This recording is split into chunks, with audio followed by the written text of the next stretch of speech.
lined up for you. I'm your host, Kim Jacobs, better known as the Balance Doctor.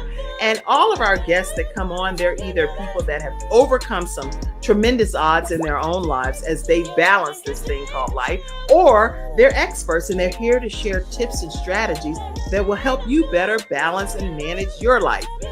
Grab your virtual seats and let's get ready for some real relevant and relatable content on today's episode of The Kim Jacobs Show.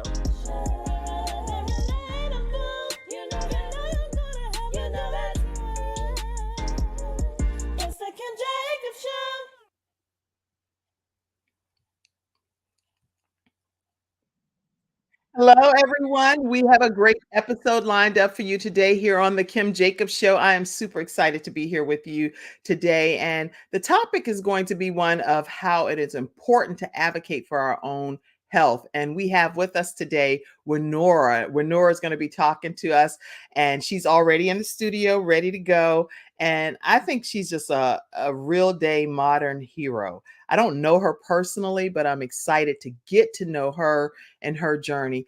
Everyone that you know, go ahead and invite them to be a part of the virtual studio audience today, and let them know that we're going to be talking about how important it is to advocate for your own health. What are some of the steps to do that? How do you even know where to begin? We're going to be talking about that with today's episode guest, Wenora. Let me know, Wenora, are you ready to come on in?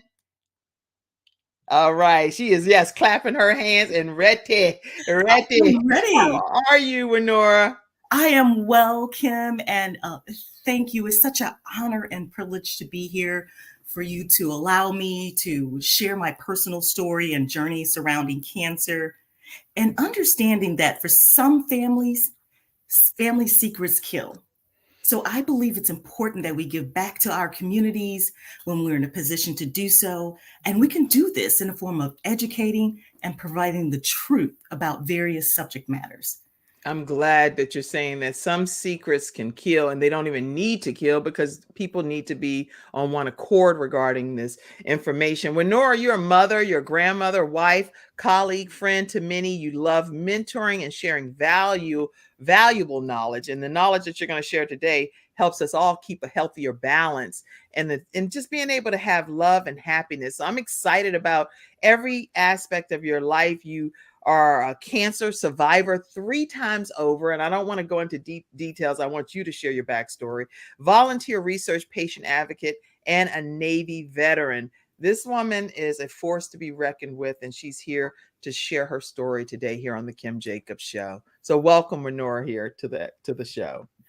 Thank you again. And if I could go back a little bit to where we talked a little bit about those family secrets that kill.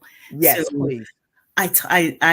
You mentioned the perfect thing of my name. My name is Wenora. And the funny part about it, it was an accidental name. It was actually supposed to be Winona, which is Native American for firstborn. Now, mind you, it's so funny because most of our parents have probably told us at one time, oh, yeah, you got Native American in you, blah, blah, blah, the whole bit. And actually, after doing DNA testing, finding out that had probably 0% Native American, but about 20% Irish, and then the other 80% African. Okay. And so while this is interesting, what my mother should have told me, though, is that your grandfather passed away from colorectal cancer, and that maybe this is something inherited and that you should be checked out. So instead of spreading family secrets that really weren't true at the end of the day, you really want to focus on what the truth is. And this is why I appreciate you giving me the opportunity to tell that truth on this platform, and hope at the end of the day that the information and knowledge that I share with someone will save your life, or at least wake you up to the opportunities to be a better patient, an advocate for yourself. Wow. Now, as you said, your grandfather, he did have colorectal cancer, but it wasn't something that you were privy to, even knowing. More so nationalities is what was being discussed, that I'm going to be Indian, or I got some part this, or Irish, or different things. And that's important too. But is way important to know somebody that is in your lineage has cancer Has and they cancer. passed away from it. When we come back from this commercial break, everybody, we're going to hear more about Wenora and whether you were sideswiped with some of the other diagnoses or whether it was something that you were knowledgeable about. So I'd like to learn more about your backstory when we come right back after this break. We'll be right back. I'm attorney Charles Everidge. I started out representing insurance companies until my father was seriously injured at work. 4 of his fingers were amputated. Our family went through a lot, so I know what you're going through as an injured worker. If you've been hurt on the job, call me now. I'll fight to get the workers' comp benefits you may deserve. I'll fight for you like family. Put my experience to work for you. Call 704-457-5000, the first call for injured workers.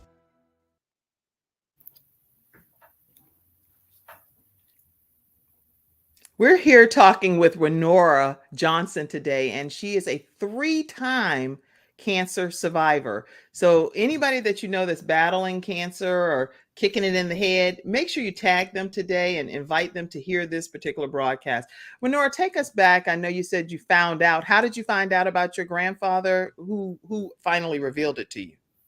Actually, it was my aunt who told me. And the reason that I found this out was because in 2011, after what should have been just a regular visit to my doctor for a regular physico, he asked me to do something else a little bit different.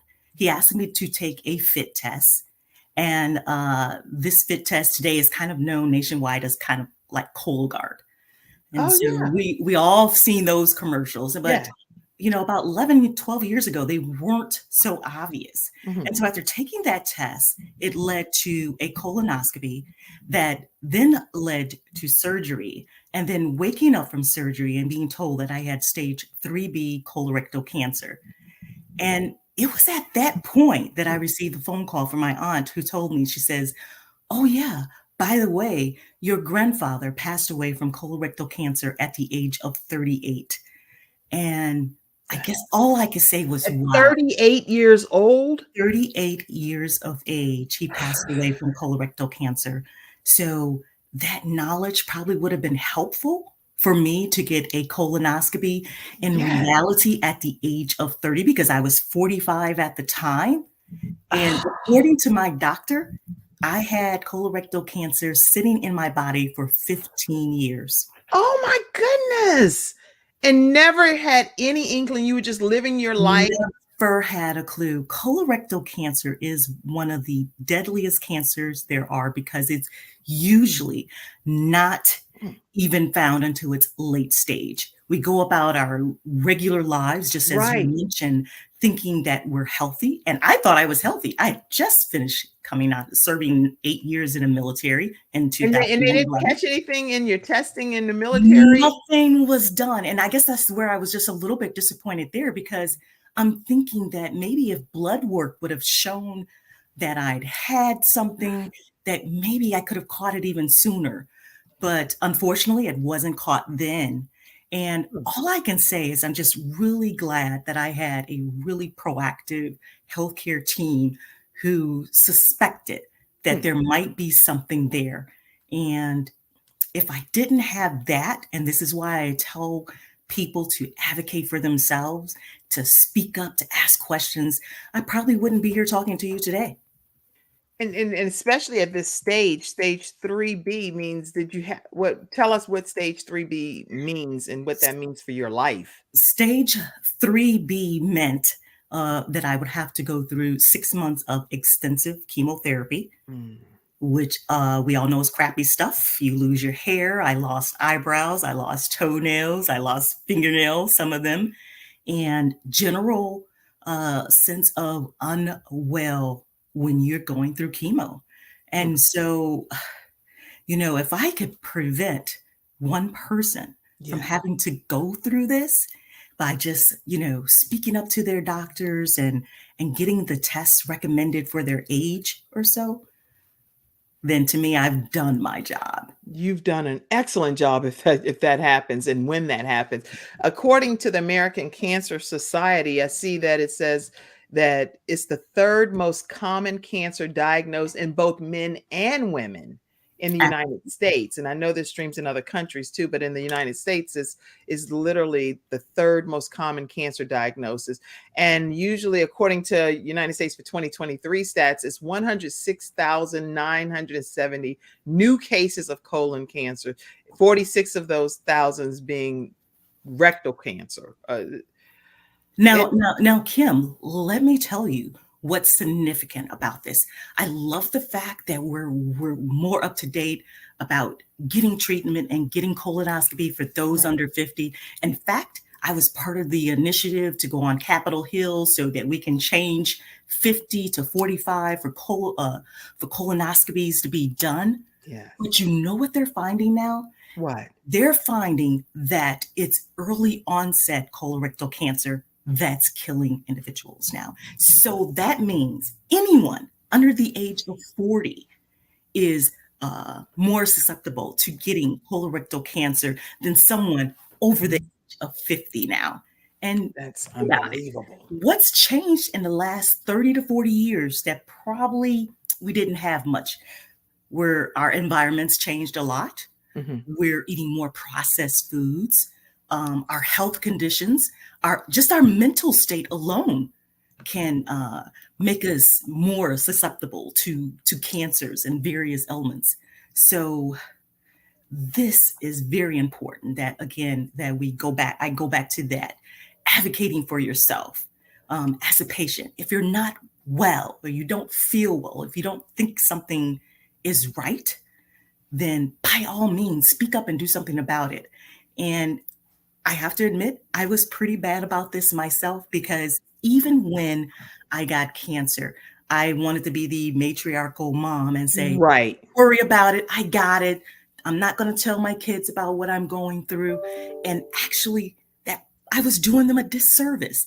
I needed to tell them the truth that, you know what, this is a genetic disease that we have that runs in our family. So you told the family that you started sharing that with the family? I started sharing that with them because it wasn't until I got involved with my patient advocacy that I realized I was doing them a disservice by not sharing that information with them, thinking that I'm trying to be the strong one, that they need to see this mom who's strong and caring and can do everything. Yeah, because sometimes when you do share things like this information, some people in families are like, I know I can only speak personally, but like, because I have children that fight cystic fibrosis, we want to know who has cystic fibrosis, because in order for 3 of my children to have this, somebody in my upline, in my lineage, has it on my side, and somebody on their father's side has it. It's just, it is what it is. But I know when I reached out to one of my family members, it was actually my dad. He was like, you need to check with Frank. That ain't come from me. That ain't come from my, I'm like, huh?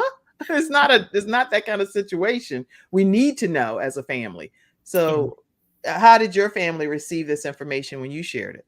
I think just after they were over the initial shock of understanding that their mom had cancer, she had a late stage cancer, and that she might not be here. They really kind of rallied around the work that I've started doing.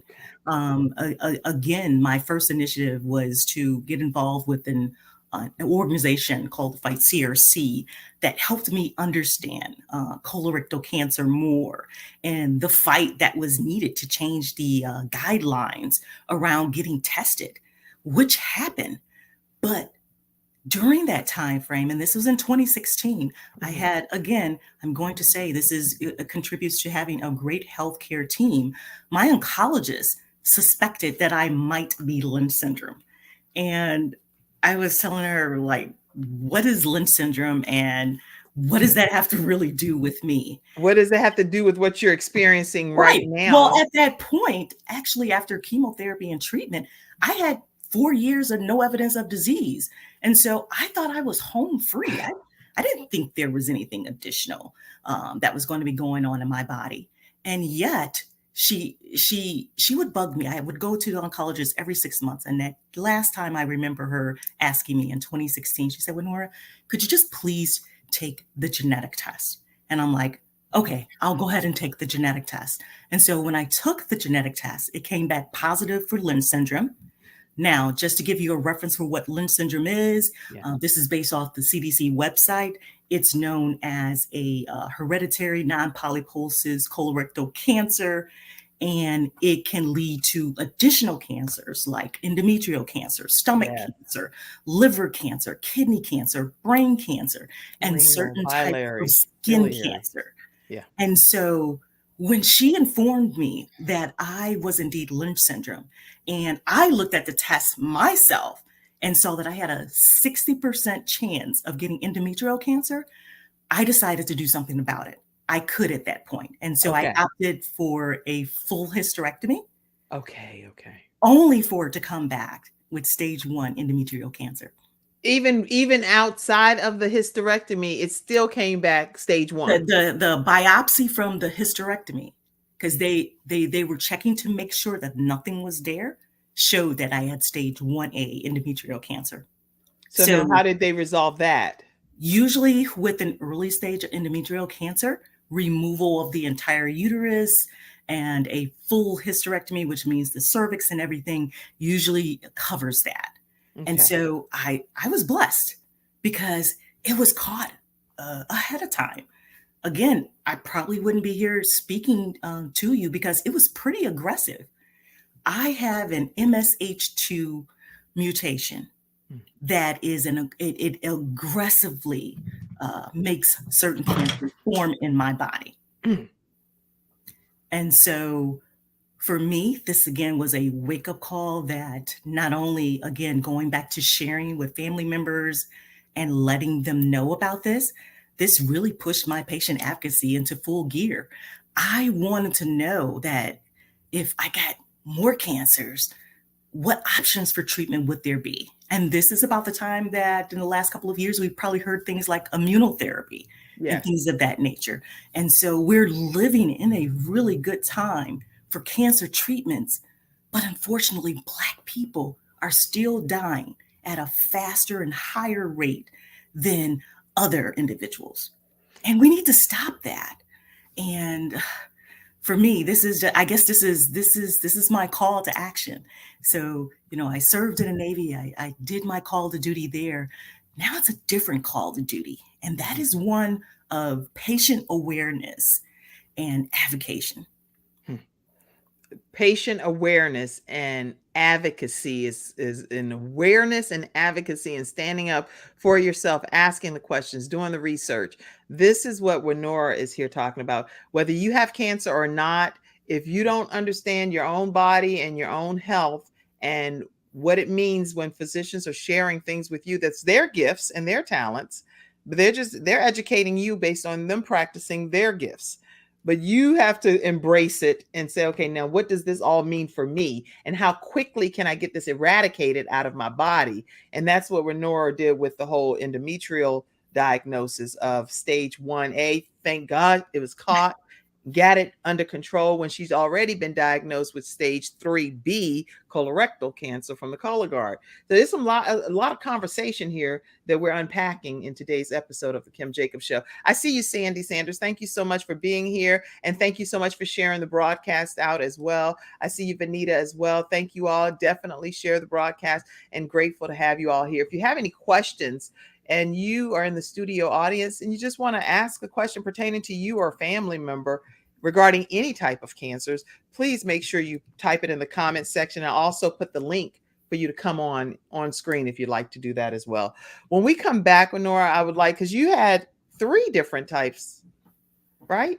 3 different types of cancers, yes. Okay. When we come back, I want to hear about the 3rd one as well. And what was that diagnosis like and when did that happen? This has been a lot going on in your life. And thank you for sharing your story today. We'll be right back, everyone.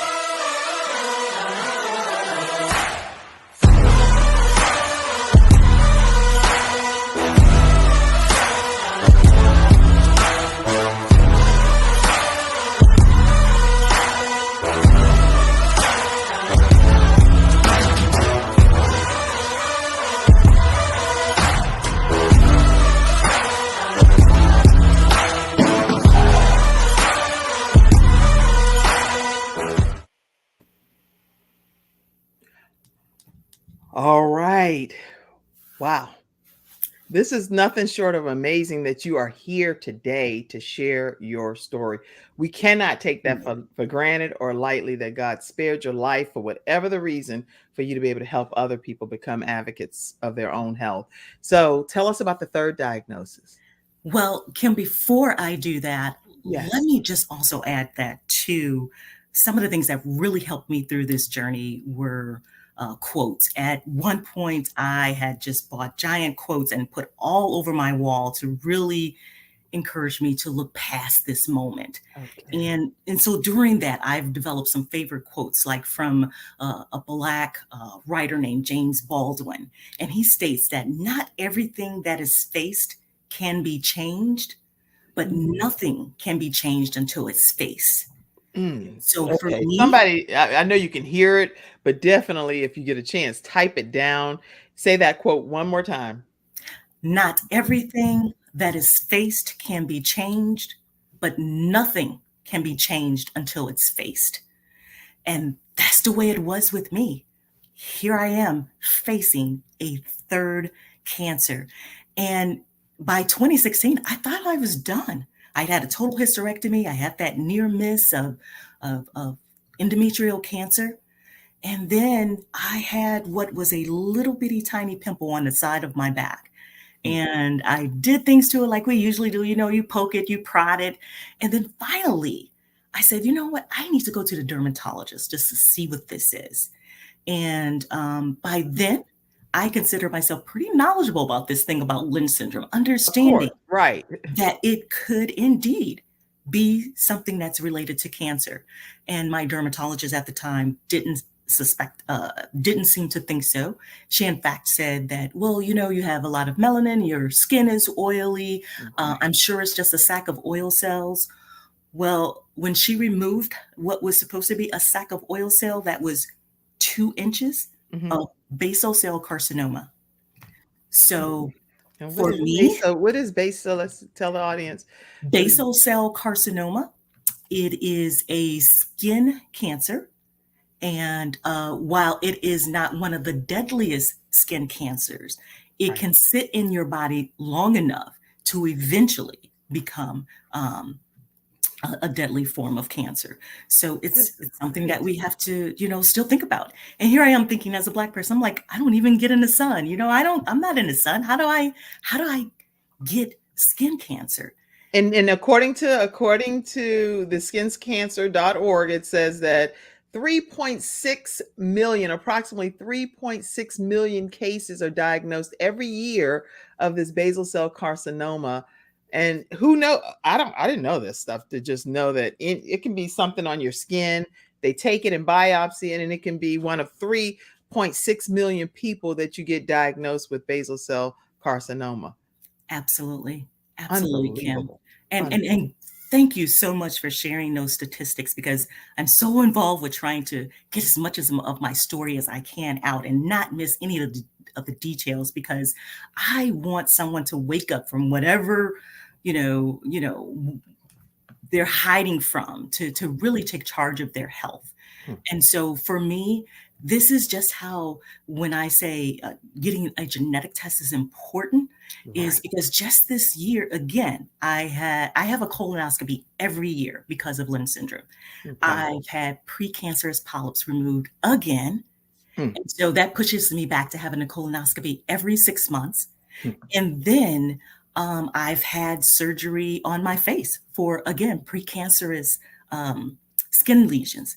So for me, at one point, I kind of thought, feeling sorry for myself, like I go under this stringent, regular surveillance of taking care of my health.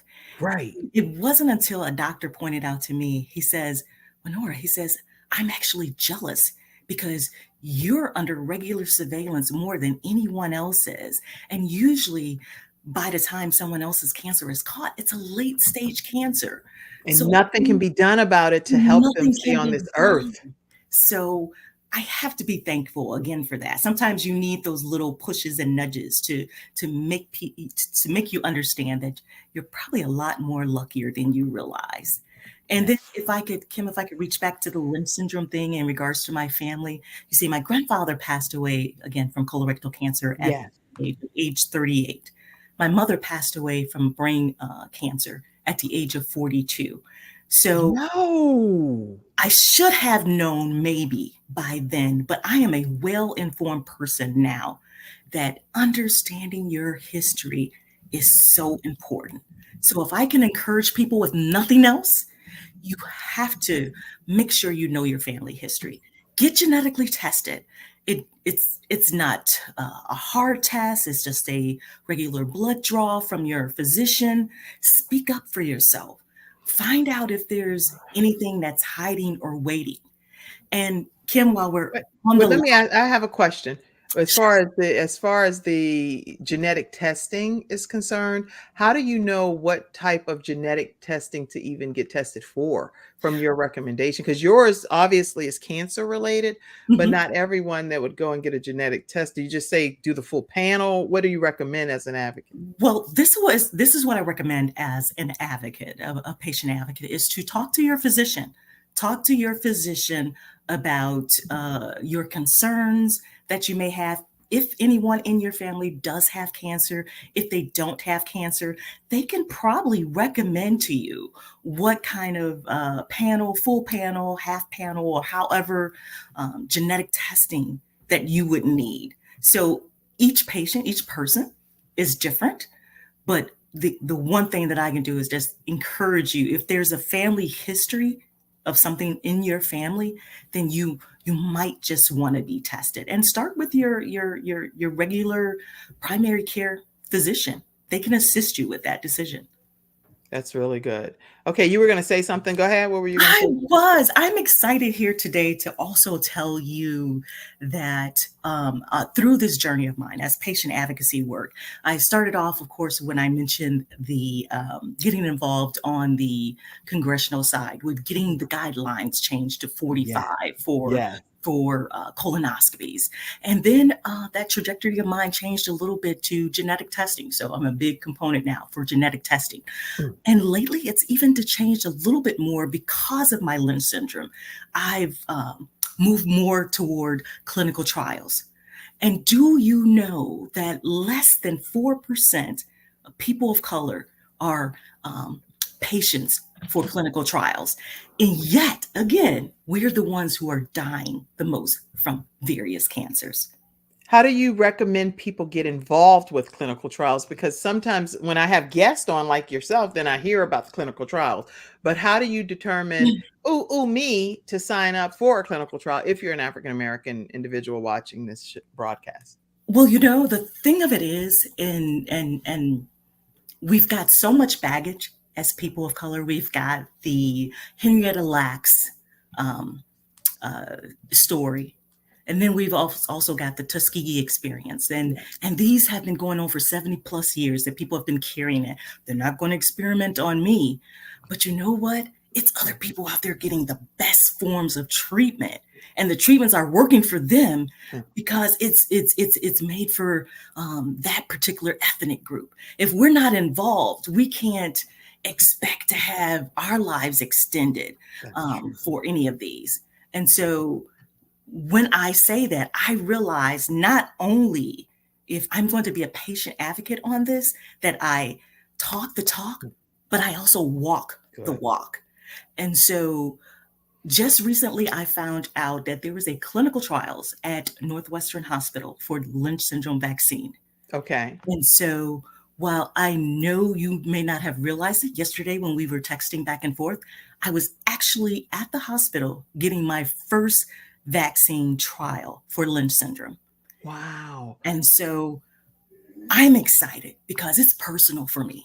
Okay. And if I can save, one person from going through this, it's funny. My daughter told me, she says, "Mom, you're out trying to save the world." And I'm thinking, no, in reality, I just want to save my closest family members from having to go through what I did as with cancer. And yet, if I do save someone, then I'm all forward. I am all forward.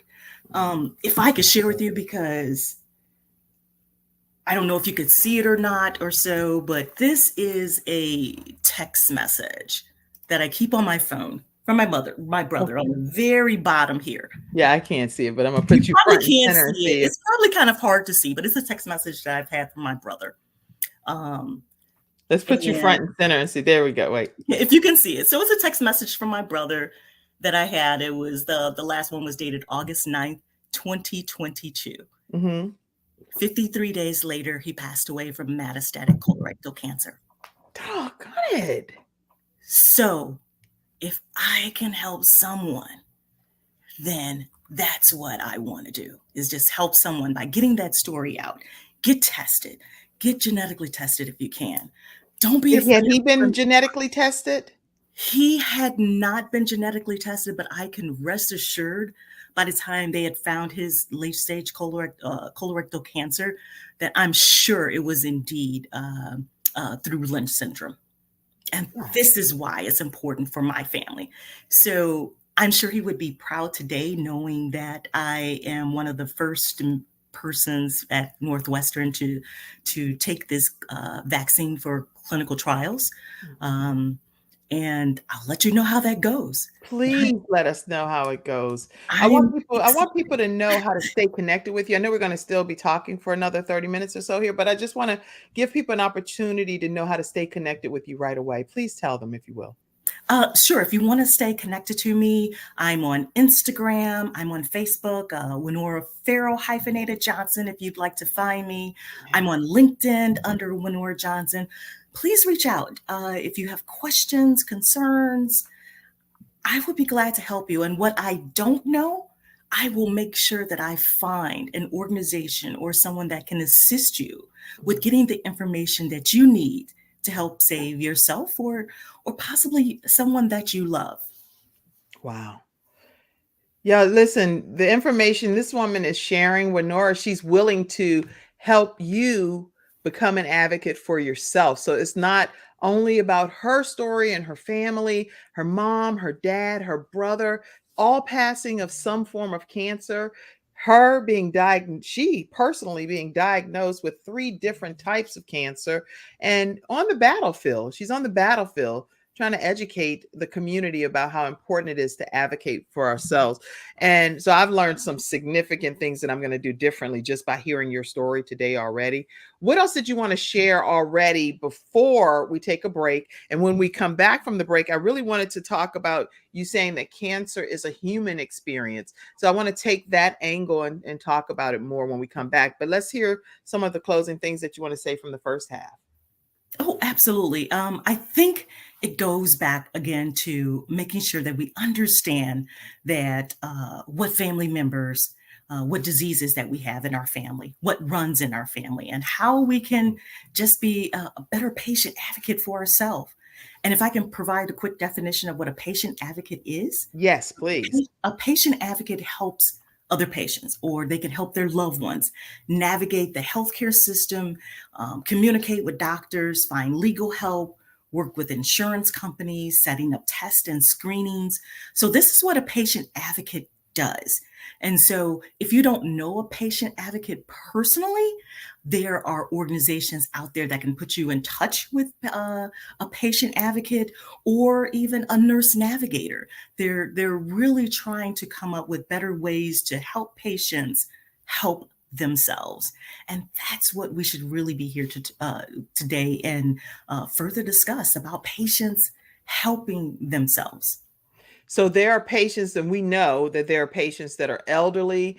And I know I can only speak personally. Whenever I'm dealing with some things, I'm like, now, if this was somebody in their 70s or 80s, they would be having the worst time trying to figure out how to maneuver through some of the stuff. And depending upon the attitudes that you meet on the other side, it can be pretty. It can be pretty interesting and intense. For me, I know how to diffuse a situation. So I'm like, oh, well, thank you so much for your service. I really appreciate what you're doing. Thank you for your kindness. Thank you for your help. I know this, but some of the elderly people would be like, look here, I don't know what you're talking about, but I need some help. And you want to do what? And it's a lot of nuances. How do you recommend people deal with trying to advocate for themselves, but some of them are seniors? Do they need a a younger advocate to work on their behalf? Give us some thoughts. Well, you know what? In my patient advocacy journey, that has been a huge question. And so I've been involved in some roundtable discussions about Okay. how exactly we can do that. And one of the things that's come out of that is to create those nurse navigators and patient navigators in the system where the patient goes to visit on a regular basis, that, you know, once they're done with that 15-minute appointment, that they then can go to this person and say, hey, all of that just went over my head, what my doctor told me. Can you further explain and break down that to me? Now, the issue with having either a nurse navigator or a patient navigator in that field is insurance costs. Yes. Looking to see how insurance would pick up the cost for some kind of association with that. So we're still working on how we can implement that. Mhm. But let me share with you, and I love my oncologist department to death, but I've been going to them for 12 years now on a regular basis. Mhm. It was just a couple of years ago that I found out that there was a nurse navigator there. And I'm going, why isn't this something that I should have known 11 years ago when I started coming? That's interesting. So this is why, if I can, if I can be here, you know, as a little bit of a navigator for something, ask that question. Ask that question to your doctor. Is there a nurse navigator or a patient navigator or somebody here that can assist me when you're done with this appointment today? And be adamant about it. Who would know to ask that until you're coming on the show today? So Who would know to ask that? I never knew to ask that. I would walk away from my appointments like, today was a good day, didn't have anything extra, but I did have a couple of questions, Mm. but yeah, I'll just get it next time. How nice would it have been to talk to someone right then and there about those issues and concerns that I was having and put them off Mhm. because I didn't feel like I had someone to talk to or help me through them. I am really glad that you're here today sharing this level of detail with us to get better in life. I see you, Deron Swan. He said nurse navigators, and thanks so much for sharing. And these people are commenting heavily over here, thanking you for your contribution to today's episode. Listen, we're going to take a commercial break and come back and learn more about how cancer is a human experience, and we're going to understand that philosophy from Wenora right when we return. We'll be right back. Who are those people? You know, the guys playing golf in the middle of the day on a Tuesday. The woman wearing $1,000 shoes at a cafe in the city. The kid in the ripped jeans driving a $200,000 sports car. What do they know that you don't? One word: leverage. Working smarter, not harder. Owning their own business, not being owned by a job. The good news? We have it. Interested?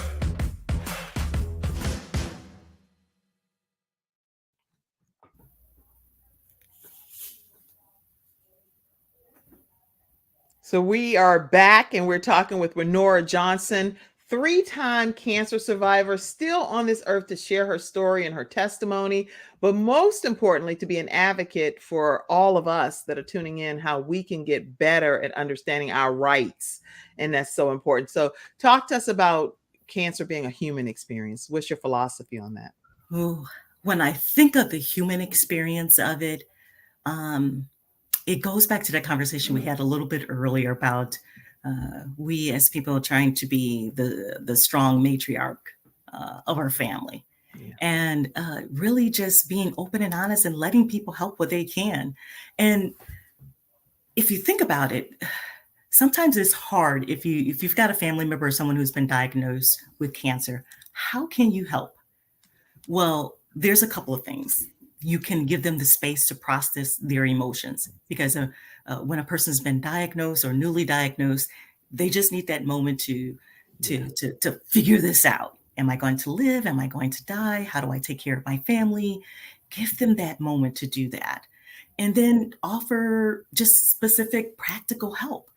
And that specific practical help can just be, let me drive you to your oncology visits. I had a really good friend who was just supportive in doing that. I had to sit for 8 hours in an infusion chair, but through those days when I had to go, she would take me, she would sit there for 8 hours with me, and then would proceed to go take me to try to get something to eat. And that, I mean, that it may not have meant a lot maybe to some people, but for me, that meant a whole lot. So something just as simple as taking someone to an appointment or just picking up the phone and saying, "Hey, how are you doing? Can I bring you something?" And then just celebrating those joys, the big and the small, like, I made it through chemo treatment, just celebrating making it through those moments. And the biggest one I'm going to say here, Kim, is connecting people to resources. So you yourself may not know about a lot of resources, but you may know someone who does have a lot of resources and connections. Like I said at the beginning of the show too, that what I can't provide for you here, I'm willing to look up to make sure that you're connected to the right organizations who can help you with the needs that you may have. That's excellent, excellent advice. And I typed a lot of what you said. Take the person to their appointments, celebrating their moments, connecting people to resources, just checking on them and making sure that you help them in any way that they really need to be helped. So this is again Wenora Johnson, 3-time cancer survivor, and she has been diagnosed with things that were hereditary, right, within her family, but she was not aware that her family members even had some of these things. So talking amongst the family, getting genetic testing, everything that you're sharing today is going to change the lives of all of our viewers, because I know I'm going to get some testing and talk about some things with my family. Now I know congressionally, you've been participating in DOD's congressionally directed medical research programs, as well as FORCE, which is facing our risk of cancer empowered, a nonprofit organization. So talk about some of the things that you've been on a mission to accomplish as a result of what you've experienced. Can I say it's been a lot. It's a whole lot. It's been exciting at the same time, because none of these doors, remember that quote that I mentioned about James Baldwin, that nothing can be faced at that time. So I'm facing the consequences of that, and they've been good.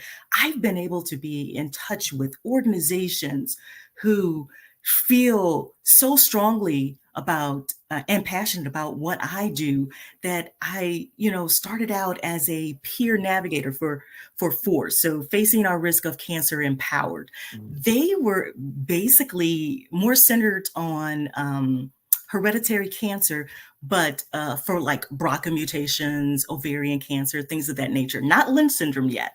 And so I used to just follow them around and ask them, like, can I come to one of your conferences for free? And they were like, nah, we're not quite doing that yet. You can't do that yet. And so I did this for a couple of years. And this is the power of persistence. And after about that third time or so, I got an email that said, hey, we're totally changing the trajectory of our organization and would like to include Lynch syndrome. And so would you be interested in being a research advocate and a peer navigator? Good. Now, this organization, FORCE, Facing Our Risk of Cancer Empowered, as a peer navigator, I would talk to other individuals who'd also been diagnosed with Lynch syndrome, helping them through and giving them suggestions, or sometimes, believe it or not, just listening to their story is all that they want, someone to listen to them. And so it led to that, to then them asking me to become a board member. And I was like, you want me to be a board member? Absolutely. And now, going into my second year, not only as a board member, but board president. And so talk about the power of persistence in making a difference.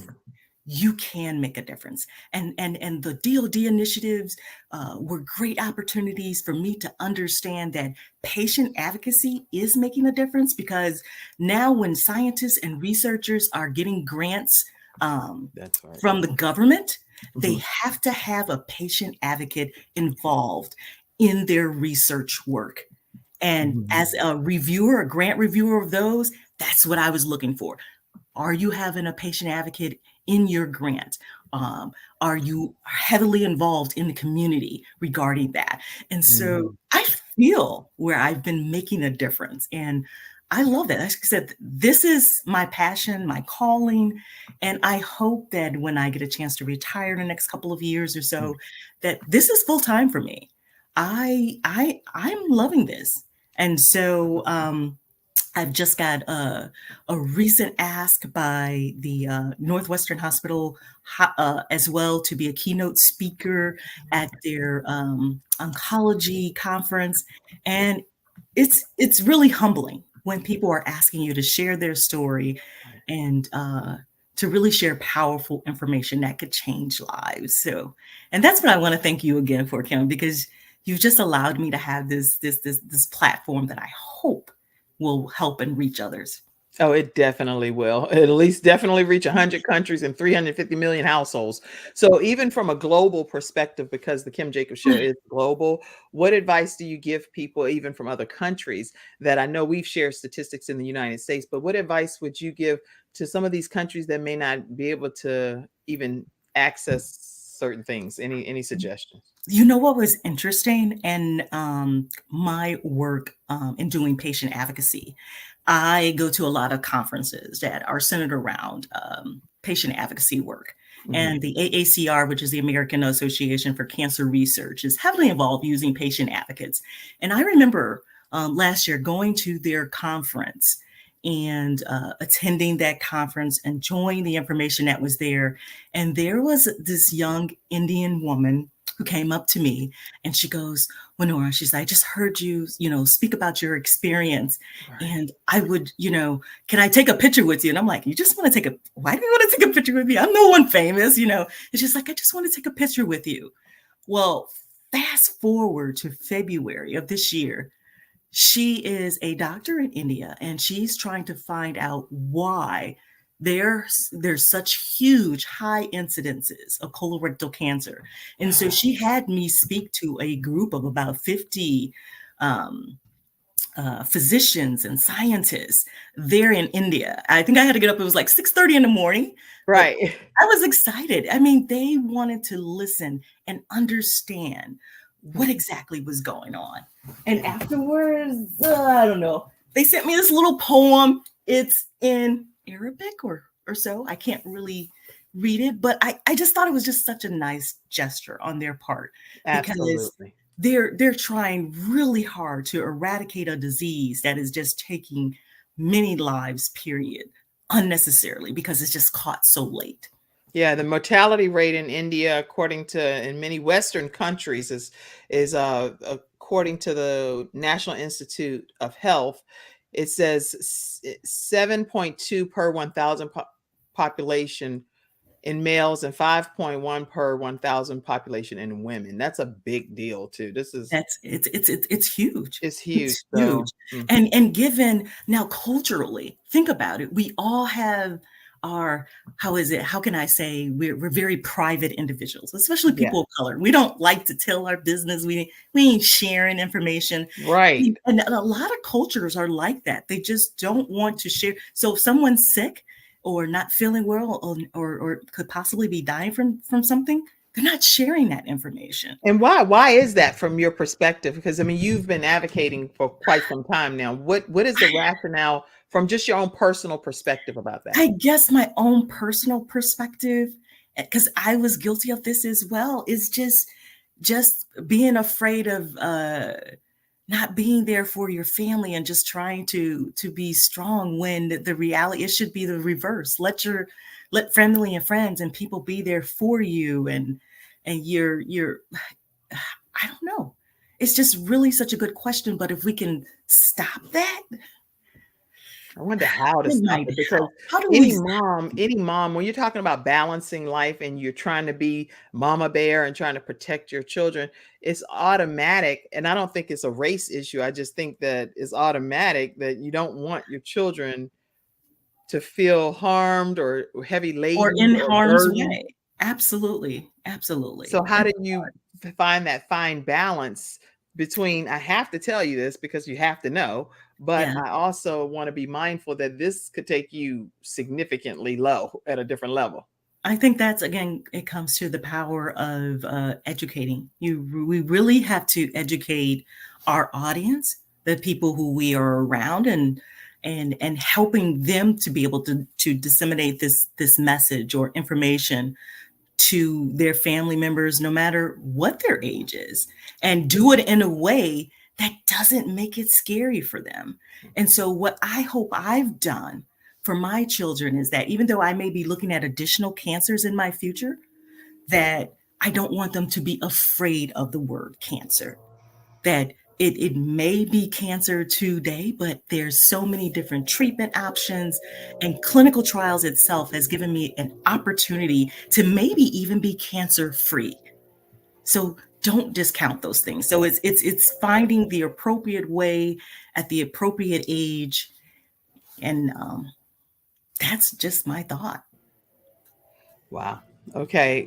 A great thought, by the way, and very helpful thought. Now, there are some things I know that you have going on in life. I want to pop some of these pictures up and just sharing some of the uh, accomplishments and things. I saw that you were recognized heavily as a Woman of the Year. Let's talk about that for a second. Who recognized you in that award? Well, you know what the funny part about this is that this is my local newspaper where I reside in the community that I live in. And the funny part about it is I saw a link that just says, "Hey, nominate a Woman of the Year." And so I thought, well, I'll just nominate myself. The worst they can do is just tell me no, right? And so the funny part about that is I didn't think anything else of it. I nominated, put my information in, and this is what I'm doing for the community that I live in. I love my community, and I want people to know what I'm doing. And it was my husband's cousin who called and said, "Hey, I see your wife is in the paper." And I'm like, "What?" So I'm running out trying to get papers because I didn't know they actually printed.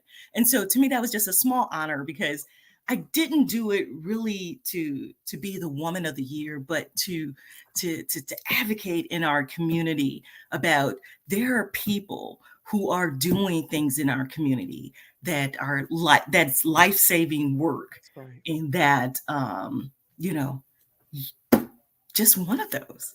That's great. I'm glad that you were selected because your work is noteworthy. That's for sure. I see another image back here. Tell us.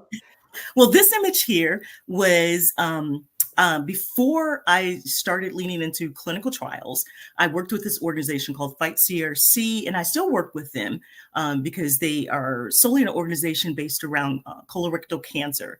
And we did a field trip to a lab, I want to say in Wisconsin.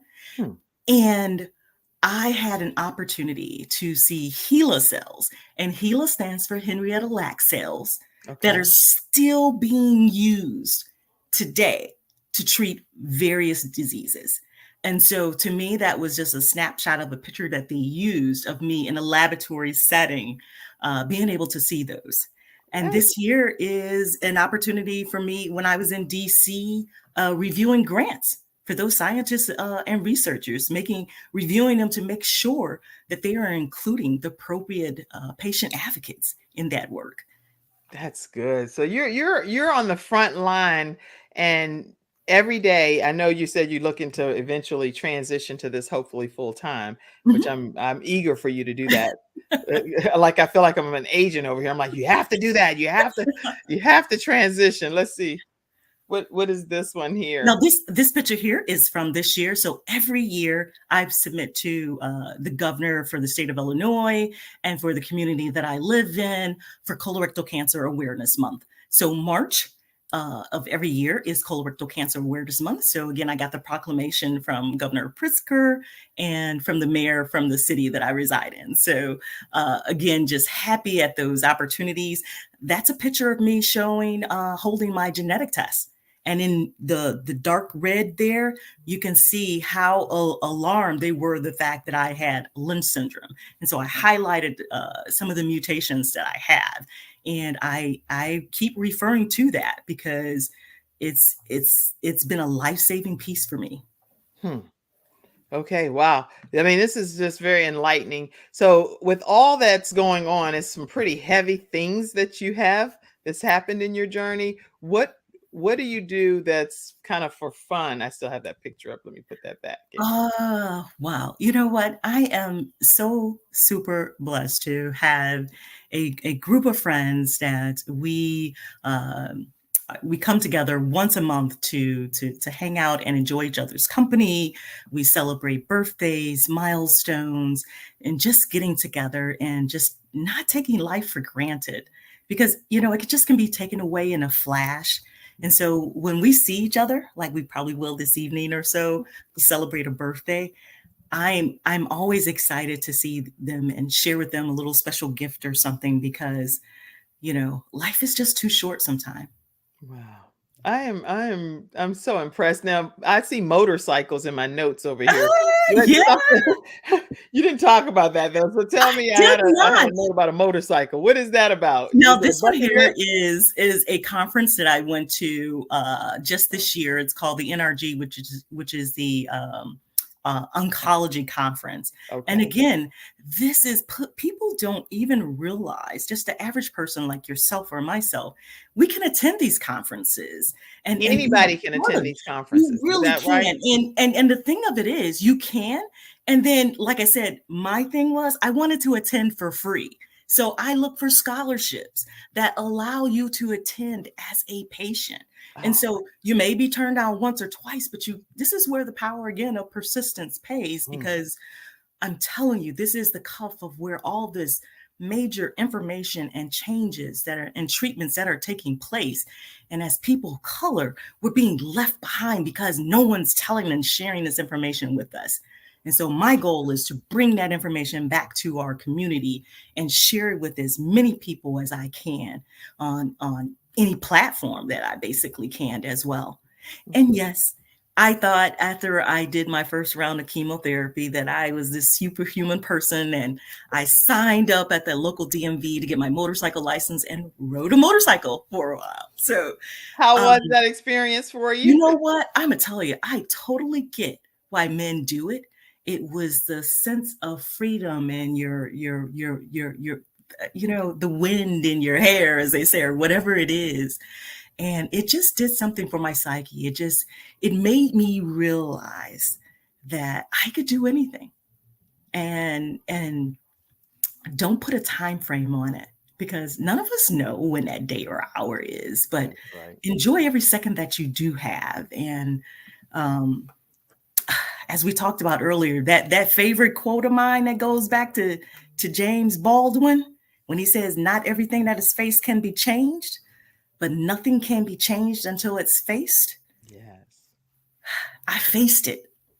I'm gonna And put that so quote up again. Yeah, I think, and I I see wanted to change Kish Lamore Moody. She's a survivor and thriver of cancer, and is just kicking it in the head. And I'm so proud of you. Thank you. And she's Thank actually you. like I think elementary school childhood person that I grew up with in Newport News, Virginia, and to this day, many years later, I know I'm 53. I don't want to yell your age out, Stop. Kish, but Kish, but I'm 53 to still be connected in any regard. I'm just so grateful for how God allows people to still connect through social I media. So I thank you love for that. being here, Kisha. No, I love that. And thank you again. This has just been a true honor. And I'd be remiss to say for those who have, of course, suffered breast cancer, that October is Breast Cancer Awareness Month.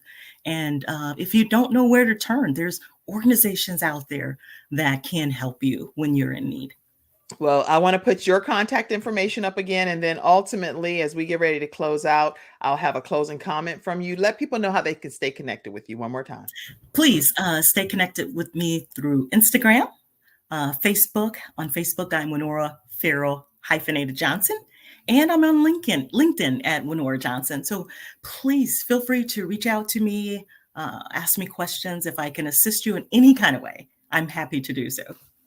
Absolutely. And listen, everybody, the only way I see lots of comments still. Oh, she said I'm 53 too. I'm 53 too. Yeah, I already know that, Kish, because I remember you from back in the day and you were literally one of my close friends. I love you, actually. And I love your story. She says she loves your story. She Oh, loves thank your you. story.